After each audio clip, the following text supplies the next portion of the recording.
Hi everybody, Father Peter here. Today is June 22nd. It is the second day of summer, the day after the summer solstice, and I want to talk to you about your summer. And here's what I want you to do. I want you to commit your summer to prayer.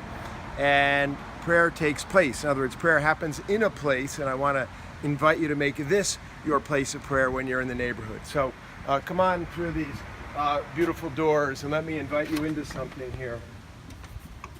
Coming into the church, it's warm outside and it's cooler in the narthex, and you get that darkness where you can't see.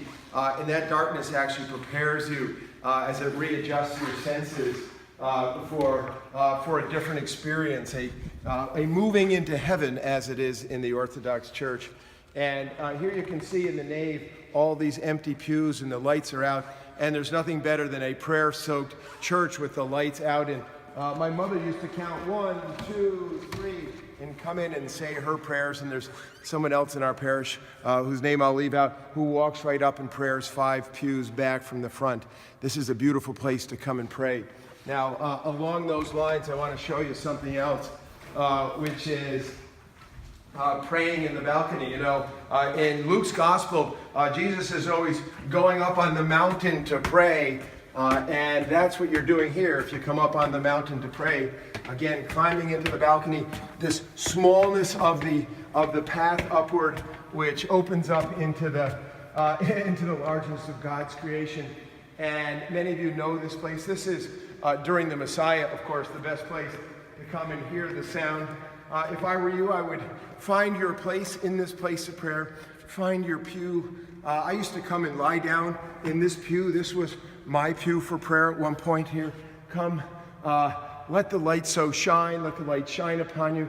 Cast your gaze upon the reredos, which is an icon of salvation history, and make yourself at home in this place of peace. But since, of course, it is summer, I want to show you some other places to pray.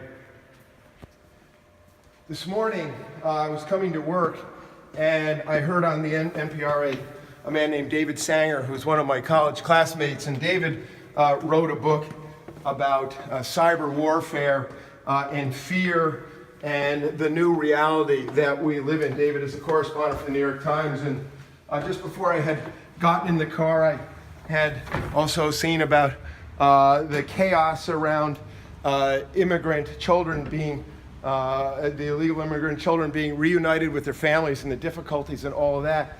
And all I could think of was, oh my gosh, this is just this world of chaos and fear that we live in, and we need places of peace so that we don't catch it. This here is based on a monastic square for prayer. Is that not right? It's based on a monastic cloister. It's a modernized cloister.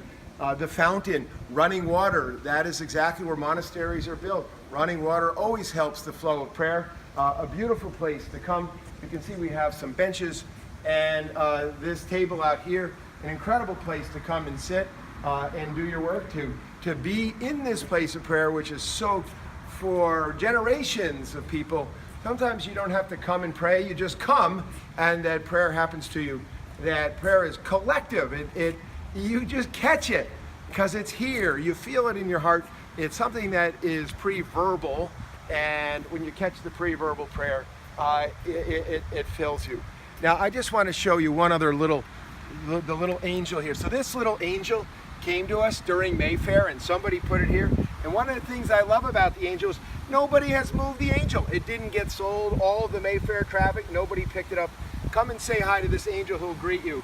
And remember that the Bible is full of angels, and those angels have a job of ministering to all of us. And perhaps there's an angel who's waiting to minister to you if you'll just be open to such a thing. The great lawn, praying up against one of the trees. You can see Ed has just mowed the great lawn a little bit ago. It is a place of great peace.